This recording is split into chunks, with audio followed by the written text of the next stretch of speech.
বঙ্গবন্ধু শেখ মুজিবুর রহমান সহ জাতীয় নেতাদের মুক্তিযোদ্ধা স্বীকৃতি বাতিলের সংবাদটি সঠিক নয় বলে মন্তব্য করেছেন মুক্তিযোদ্ধা বিষয়ক উপদেষ্টা ফারুকী আজম। ৫ জুন বুধবার সচিবালয়ে সাংবাদিকদের সঙ্গে আলাপকালে তিনি এই মন্তব্য করেন। তিনি বলেন, বঙ্গবন্ধু শেখ মুজিবুর রহমান, সৈয়দ নজরুল ইসলাম, তাজউদ্দিন আহমদ, এম মনসুর আলী, এম কামরুজ্জামান সহ যারা মুজিবনগর সরকার গঠন করে মুক্তিযুদ্ধের নেতৃত্ব দিয়েছেন তাদের স্বীকৃতি বাতিলের যে খবর প্রচারিত হয়েছে তা সঠিক নয়। উল্লেখ্য, গত মঙ্গলবার রাতে জাতীয় মুক্তিযোদ্ধা কাউন্সিল অধ্যাদেশ ২০২৫ জারি করা হয়েছে।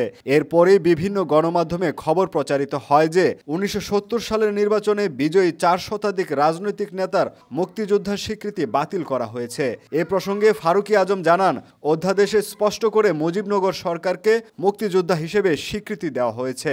কাজেই বঙ্গবন্ধু ও মুজিবনগর সরকারের অন্য নেতাদের মুক্তিযোদ্ধার স্বীকৃতি বাতিল করার কথা সঠিক নয়। তিনি আরও বলেন, এ ধরনের বিভ্রান্তকর তথ্য প্রচার না করে জনগণকে সঠিক বার্তা পৌঁছে দেওয়া জরুরি।